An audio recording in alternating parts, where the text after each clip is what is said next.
They told her it was a waste of time. A rusted-out locomotive baking under the desert sun, forgotten on the edge of a ghost town. But for Claire Hartley, it wasn't just metal and bolts, it was the last connection to a man she never truly got to know. What started as a reckless purchase soon uncovered a secret legacy buried in soot, steel, and silence. Before we fire up the engine, tell us where in the world you're watching from. And if stories like this pull your heartstrings, don't forget to hit that subscribe button, because tomorrow's episode may just derail your expectations even more. The listing didn't even have a proper title, just Old Steam Locomotive, Non-Functional, Pickup Only. No bidding war, no minimum reserve, just a solitary engine rotting in the Nevada sun, covered in soot and time. Claire Hartley didn't mean to click on it. She'd been searching for something entirely different, a water pump for her Chevy, maybe a new welder, but when the page loaded, it felt like her breath hitched. The serial number etched into the rusted brass plate on the side of the engine had 5 digits she somehow recognized, though she couldn't say why. 6, 4, 3, 7, 1. She stared at it for a long time before realizing she was crying, though she didn't know why. She didn't tell anyone she placed a bid. Not her landlord, not the cafe manager who gave her extra shifts, not even her sister Lily, who would have driven to her house just to confiscate her laptop. The bid was a joke, a placeholder. She typed in $700 less than her rent and clicked Submit. The site glitched once, then confirmed the offer. It sat untouched for 6 days. On the 7th, Claire got the email. "Congratulations, you've won." Her stomach sank, then rose, then twisted. What the hell was she doing? The train arrived 2 weeks later, towed in like a dying animal. They had to lay temporary track, just to roll it onto the edge of the Hartley property, an abandoned ranch her family once owned. Now just sand, mesquite, and a sagging barn she used for tools. The flatbed crew treated her like she was insane. "You restoring it for a museum?" one guy asked while lighting a cigarette. "No," she replied. "Just wanted to see it." They laughed. Not cruelly. More like confused kids watching someone bring home a spaceship. She didn't laugh back. She just watched as they unhooked the chains and lowered the machine into place. The thing was massive, 40 feet long, 10 feet high, every inch coated in rust and desert dust.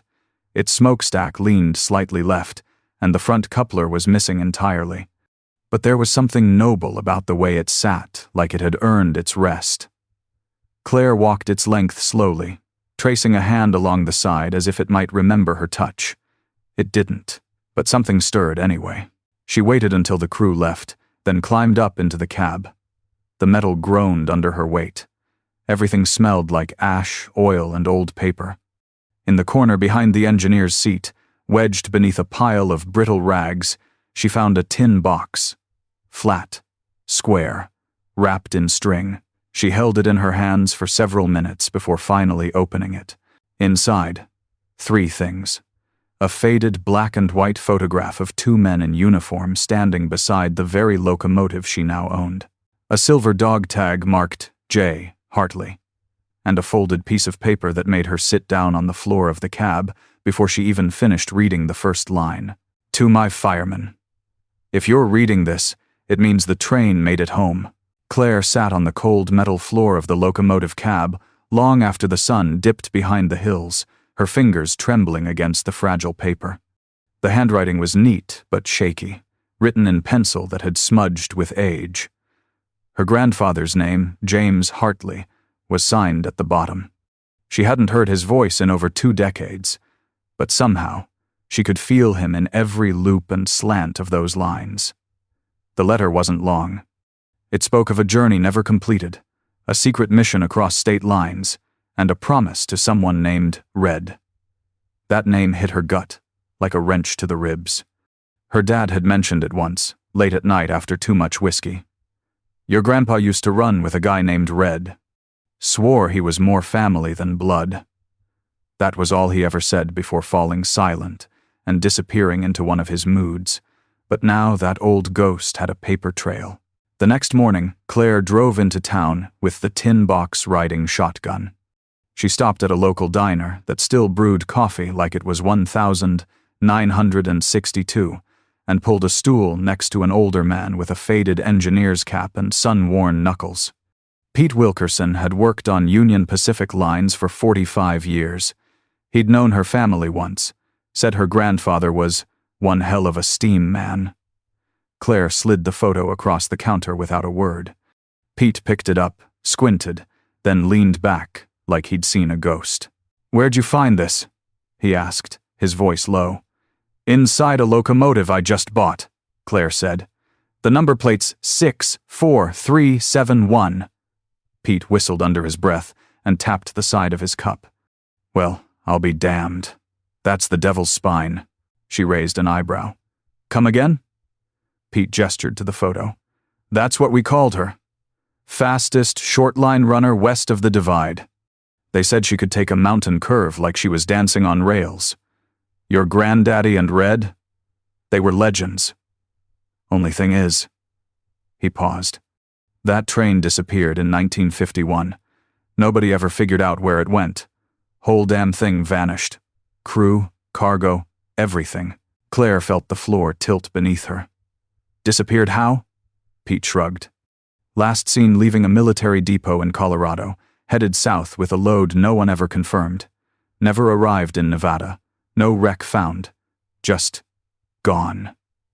Claire swallowed hard. "But I just bought it. It's sitting in my yard." Pete blinked. "Then you've got something bigger than a restoration project. You've got a story the Army buried under red tape and silence." They talked for hours, the coffee refilled endlessly. Pete pulled memories out like train cars from a siding tales of midnight runs, unscheduled detours, men who knew more than they ever said out loud. He said her grandfather had a reputation for fixing anything with a firebox and a heartbeat. "He wasn't just an engineer," Pete said, voice softening. "He was an artist. Could hear a misfire from 2 cars back. But after that last run, he was never the same. Drifted, drank, kept talking about a promise he couldn't keep. I've re-exes for..." That night, Claire brought the tin box back to her shop and laid everything out under a single light bulb.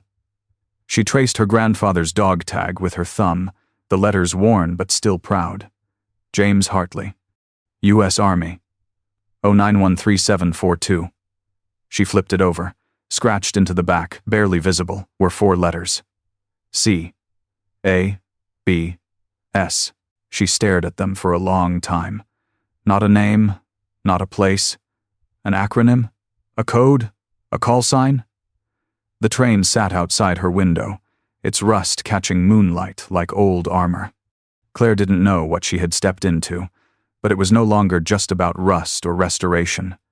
Somewhere inside this steel beast was a past that had been silenced, and a man whose final story had never been told. She made a decision right then. She was going to finish the run. Whatever her grandfather had started, wherever that train was meant to go, she would take it there. The next morning felt heavier somehow, like the desert air had thickened with memory. Claire stood at the base of the locomotive, staring up at it like it was a monument instead of a machine. Its rivets were chipped, the smokestack pitted with age, but something in its posture, if a train could have posture, felt defiant. Like it was daring her to give up. She didn't. She grabbed her work gloves, tied her hair back, and climbed into the cab. Not to start working, she didn't know where to begin but to listen. And sure enough, the silence spoke. She spent the day documenting every inch of the train, taking photos, sketching parts, labeling components with masking tape. She even climbed beneath it, where black widow webs and fine desert sand had taken up residence between the brake rods and drive gear. Around mid-afternoon, while cleaning out an auxiliary storage panel bolted to the side of the boiler, she found something strange. A small, brass plate with 4 initials stamped into it. C. A. B. S. The same letters from the back of her grandfather's dog tag. Her pulse quickened. She called Pete. "You ever heard of C. A. B. S.?" she asked. He was silent for a beat. "You're sure that's what it says?" She nodded, forgetting he couldn't see her. "It's stamped on a brass plate in the firebox bay. Same as the dog tag." Pete sighed. "Yeah, I've heard of it, but not in a way that'll help you sleep." Claire leaned against the cool iron frame. "Try me." Pete lowered his voice. "Stands for Central Auxiliary Burn Series, unofficial name for a string of black-budget transport routes used during the Cold War. Specialized trains, disguised, retro-modified. They weren't just carrying equipment, they were moving people. Scientists, defectors, some say even experimental tech. But there's almost no record of it. Just whispers. And your train?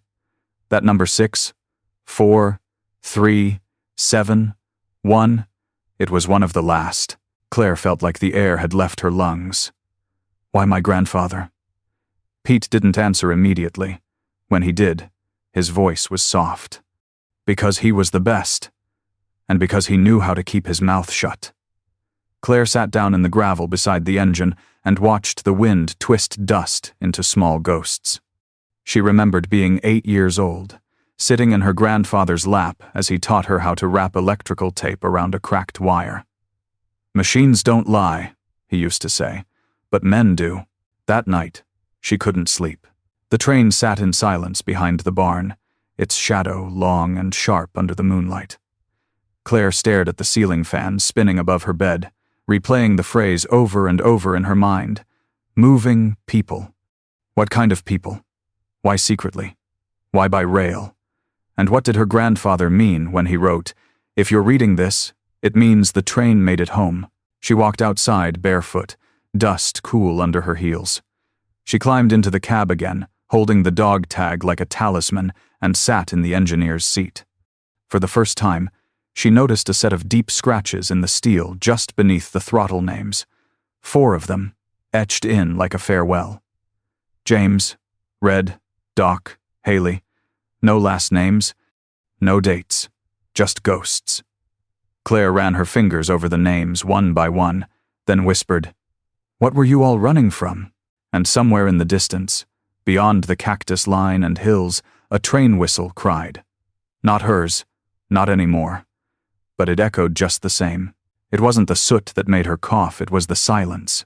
Thick, watchful, almost reverent. Claire had spent the better part of that Thursday crawling through the lower belly of the engine, using a headlamp and an old oil can to gently clean out the firebox compartment. Most of the ashes had long since hardened into dusty concrete, and the walls were streaked with the memory of flame. She wasn't looking for treasure. She just wanted to understand what this machine had endured. But what she found felt less like discovery, and more like a confession.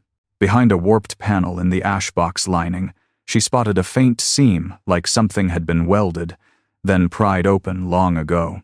Her fingers found the edge. With a screwdriver and a bit of desperation, she worked it loose.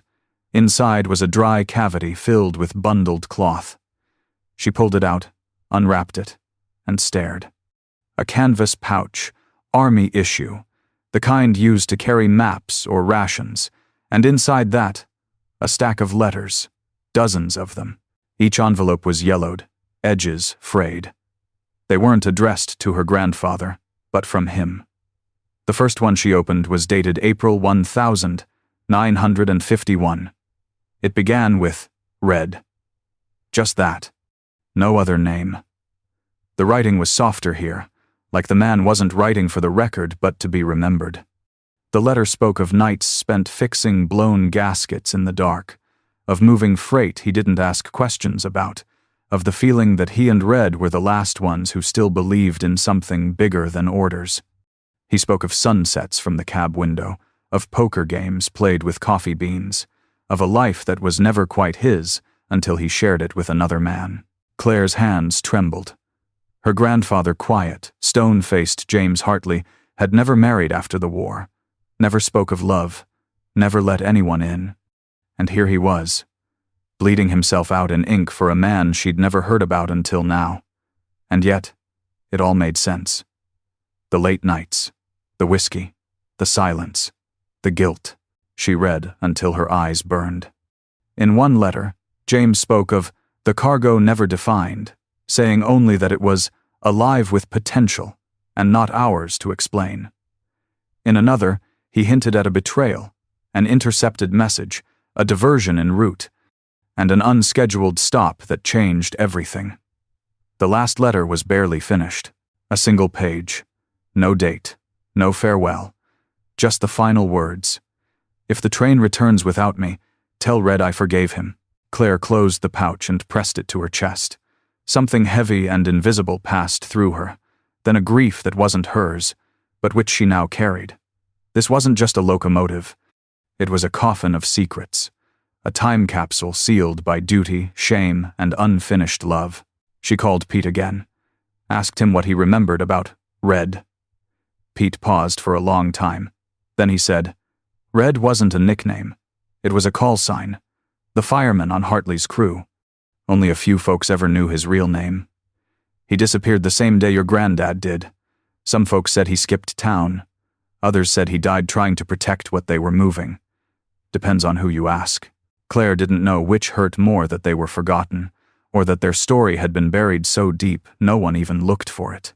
She opened the canvas pouch again and stared at the letters, each one sealed by ash and silence. She wasn't ready to read them all. Not yet. But she would. She owed them that. By sunrise, Claire had made her decision. She wasn't going to be just the girl who found the letters. She was going to be the one who brought the train back to life. Not to parade it in a museum, not to cash in on some artifact of Cold War secrecy, but to finish what her grandfather and Red started. To give breath back to a machine that once carried hope, danger, and love through the darkness. And maybe, in doing that, she'd find a piece of herself too. The problem was, she had no idea how to rebuild a locomotive. Her knowledge was limited to diesel pickups and brake jobs at the town's repair shop. Steam engines? That was another world. She knew it ran on fire, pressure, and prayer, but beyond that, it might as well have been sorcery. So she started with the basics. She stripped rust, cataloged parts, took photos of everything: bolts, valves, pressure gauges, pipework. She posted on a few obscure forums under the username Rust Runner and hoped someone would care enough to reply. And someone did. A week later, a white pickup rolled down her dusty driveway. Pete climbed out, toolbox in one hand, thermos in the other. I brought coffee, he said with a smirk. And the stubbornness of a man with nothing better to do. Claire laughed for the first time in days. I'll take both. They started slow. Cleaning the flues, checking the integrity of the boiler shell, removing corroded parts one at a time. Pete showed her how to use a soft hammer to knock loose stuck bearings without cracking the casing. He taught her how to listen for hollow echoes inside the pressure dome. If it rings too clean, you've got a crack somewhere waiting to ruin your day. Word spread fast. The girl with the ghost train was at it again. First, it was a couple of curious neighbors stopping by to watch. Then, a retired railroad technician named Joe Reyes offered to help rebuild the brake system. Then came a teenager named Carter, who brought his welding gloves and 1,000 questions. In 2 weeks, Claire went from working alone to having a full workshop crew. One night, under floodlights strung from the rafters of the barn, Claire sat with Pete and Joe over bowls of instant chili. They told stories of railway lines long shut down, of saboteurs in the desert during World War II, of boxcars carrying more than they were meant to. Joe looked at Claire and said, Your grandfather, he wasn't just a conductor, he was trusted. They don't give men like that missions unless they know he'll take the secrets with him to the grave. Claire wiped her hands on a rag and looked at the engine. But what if the secret wants out? Joe gave a half smile. Then maybe it found the right girl. Later that night, Claire stayed behind while the others went home. She climbed into the cab, sat in the engineer's seat, and imagined the sound of coal being shoveled, of steam building, of pressure gauges rising. She imagined Red at her side, quiet, focused, lighting the firebox like a priest lighting a candle. She didn't know what their last run had been. She didn't know what cargo they were carrying or what caused the betrayal, but she could feel the train aching to run again, and for the first time, she didn't feel alone with it. She felt chosen. She whispered into the empty cab. "We're going to finish this. I swear it." Outside, the wind kicked up dust. And in the stillness, she thought she heard something shift deep in the engine's belly like a sigh. Or maybe a memory. The firebox should have been dead, clogged with debris, warped from decades of sun and neglect. But as Claire and Pete dismantled its layers with surgical precision, they found something unexpected. The integrity was nearly flawless. The insulation bricks hadn't crumbled. The outer casing had rust, but no fatal corrosion. Jo muttered under her breath. "She wants to run." And Claire, heart pounding, believed it. They spent days clearing soot and carbon deposits, sealing gaps, rebuilding the grates. The crew worked like surgeons, resurrecting a patient who had no pulse but wouldn't stay dead.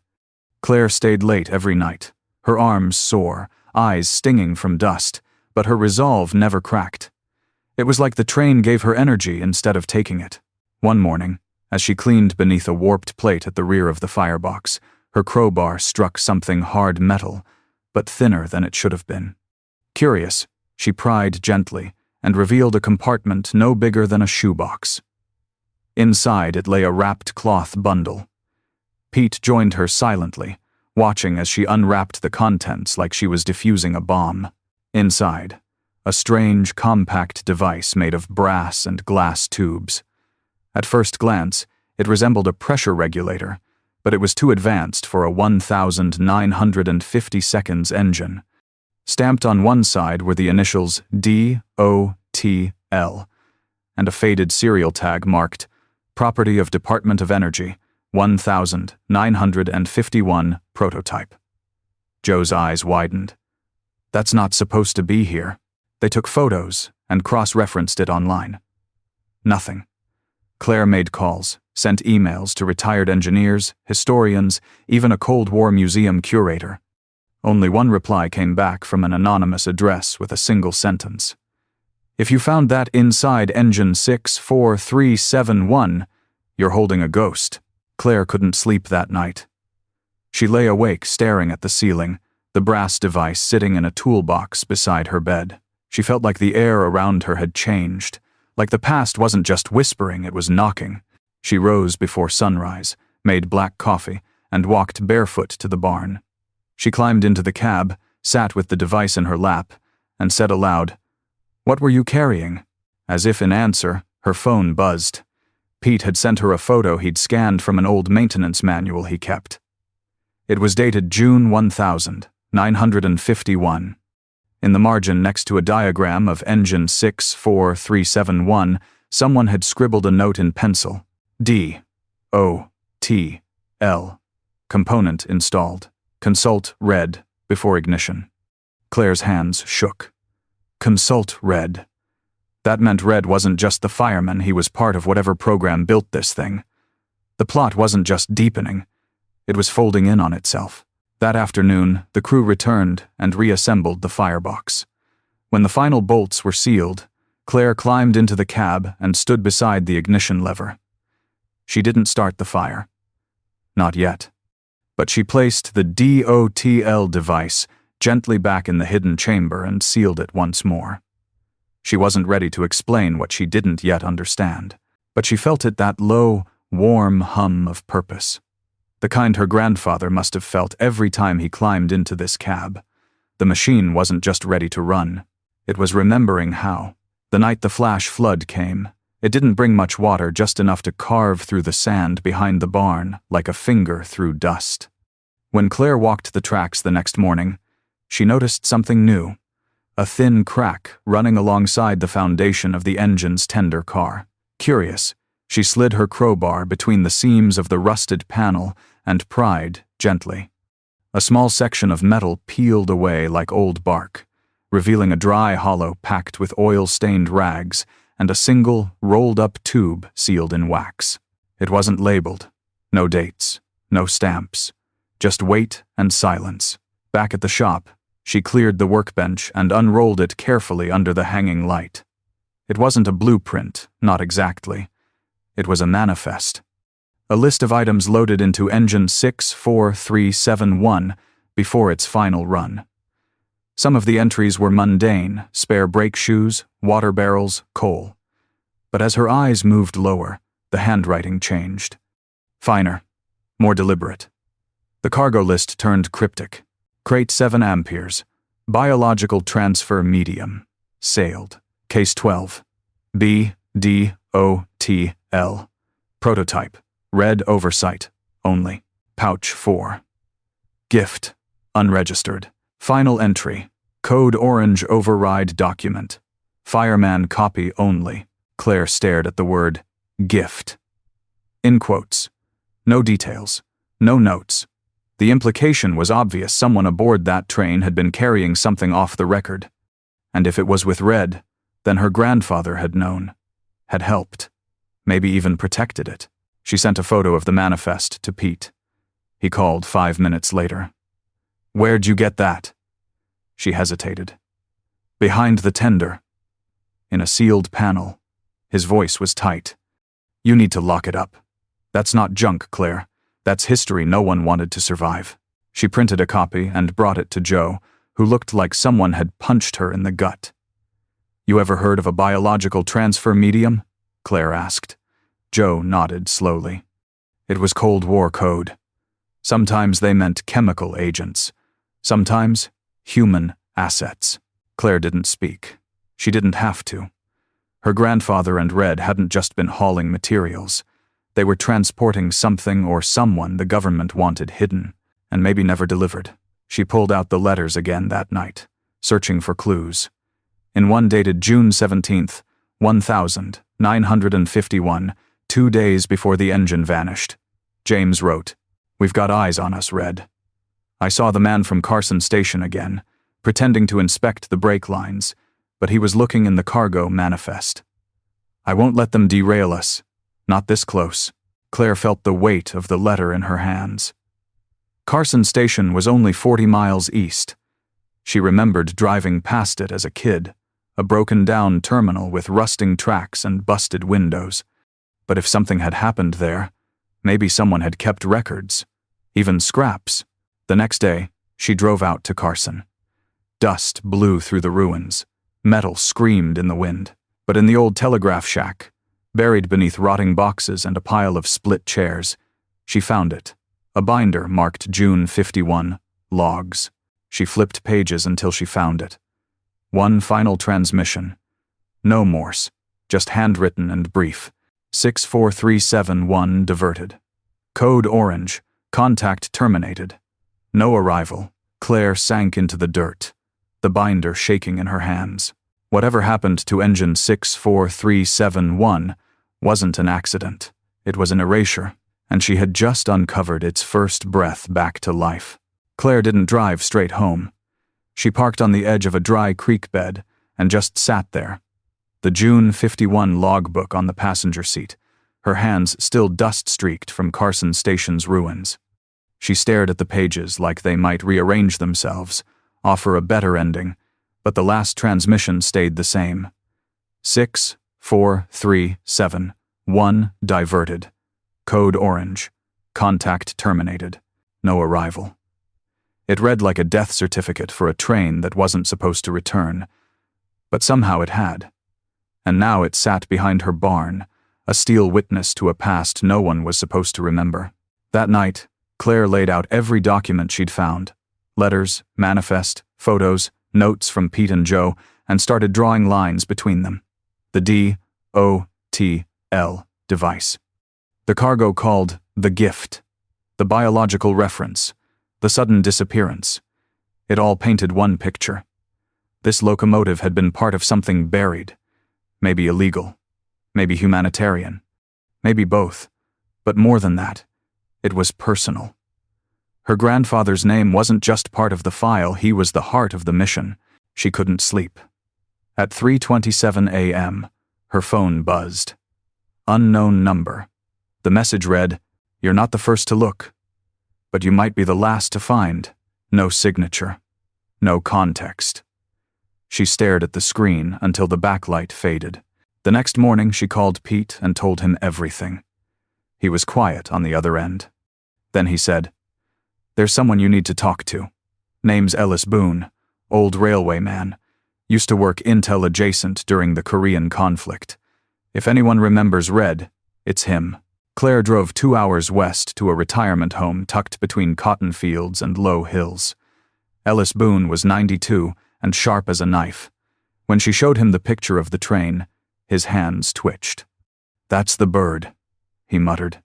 "That's the goddamn bird." He didn't tell her everything. Just fragments. That Red's real name was Walter Keene.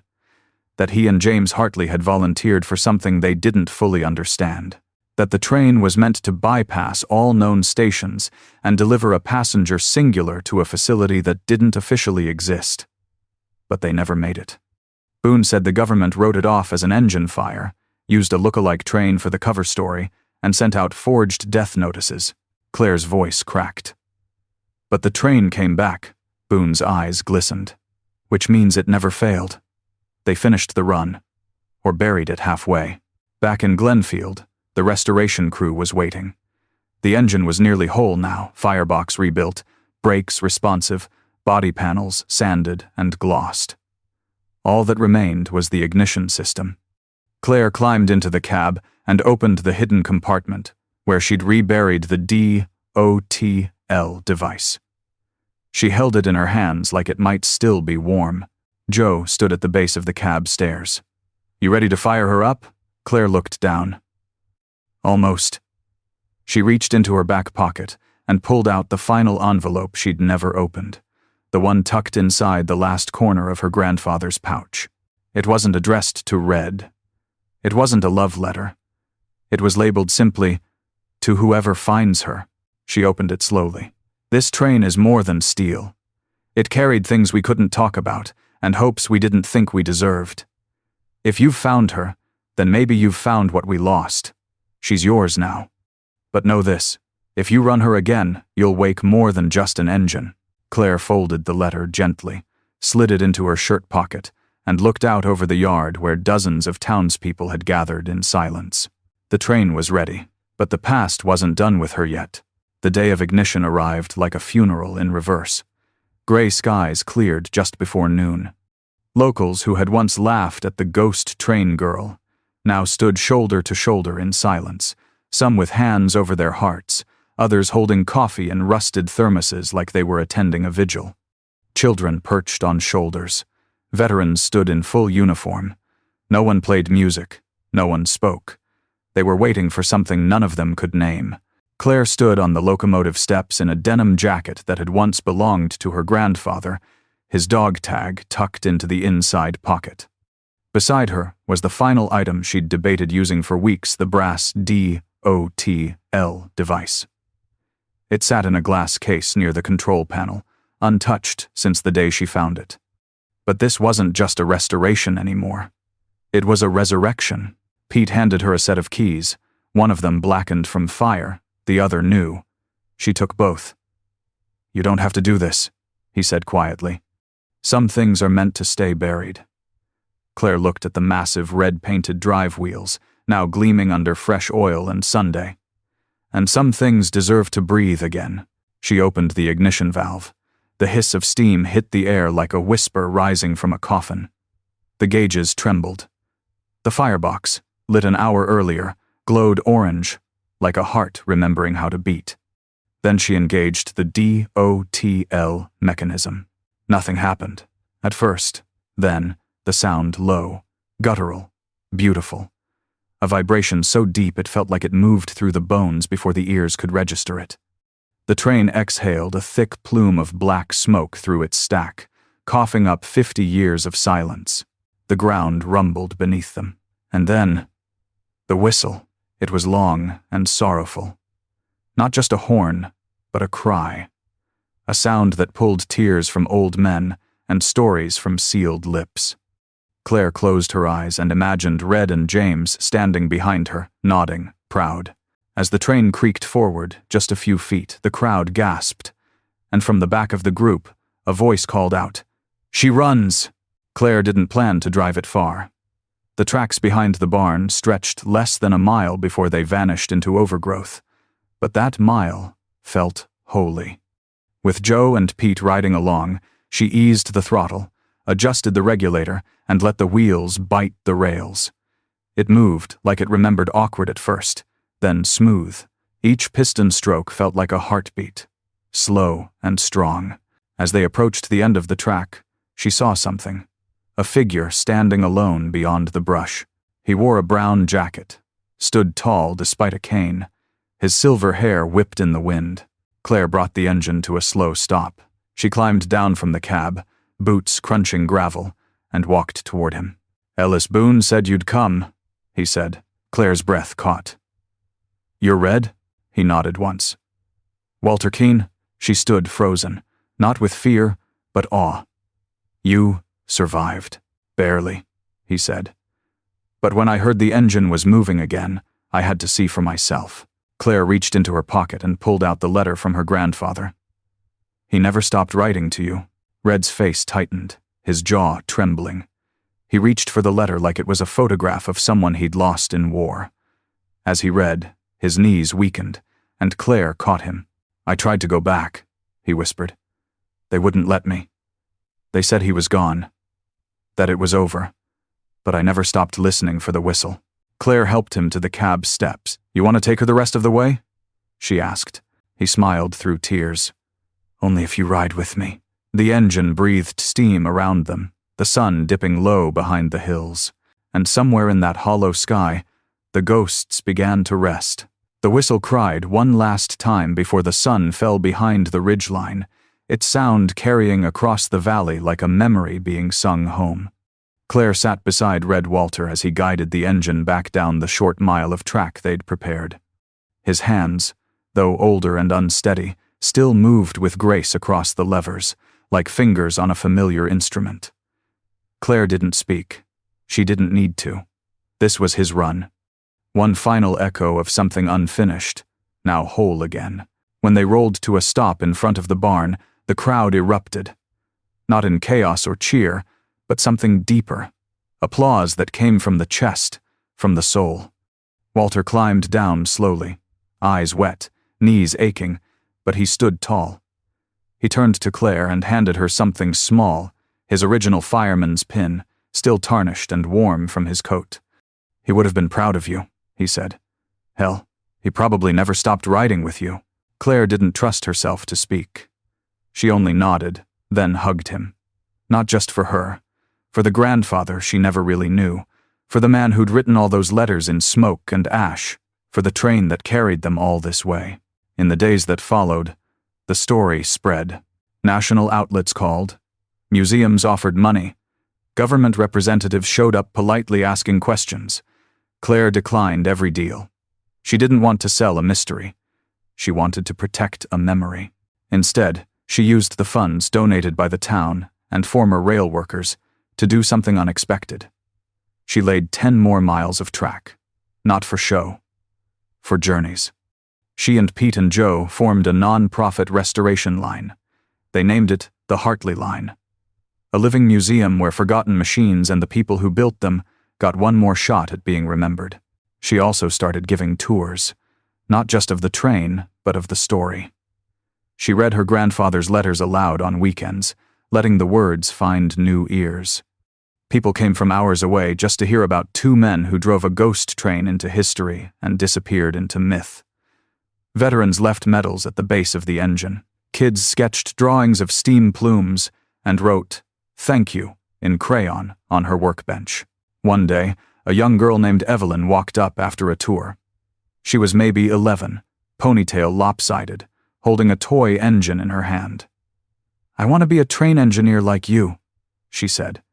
"But my brother says girls can't do that." Claire knelt down and placed her own fireman's pin in the girl's palm. "You already are," she whispered. Back at the shop, Claire finally framed the last letter. Not under glass, not to keep it sealed, but to keep it visible. A reminder that some engines run not on coal or pressure, but on purpose. She also built a display in the barn's side room. Inside it, the D.O.T.L. device, the original manifest, and a copy of the last photo ever taken of Red and James, standing beside the engine, arms crossed, sunset flaring behind them. She added a plaque that read, "Engine 6437111 run, short of vanishing, 1 life short of forgetting." But the real legacy wasn't in the documents, or the steam, or the sudden national attention. It was in the way her hands moved now with certainty, in the way the shop echoed with new voices, in the way she no longer felt like a girl fixing someone else's past. She was building her own. Late one evening, Claire climbed into the cab alone. The town was asleep. The stars were bright. She placed her grandfather's dog tag on the dashboard, closed her eyes, and turned the key. The engine stirred softly, a deep, familiar hum beneath her.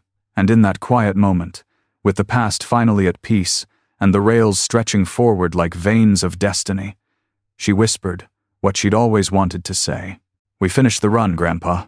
And somewhere beyond the trees, the wind answered soft, warm, and free.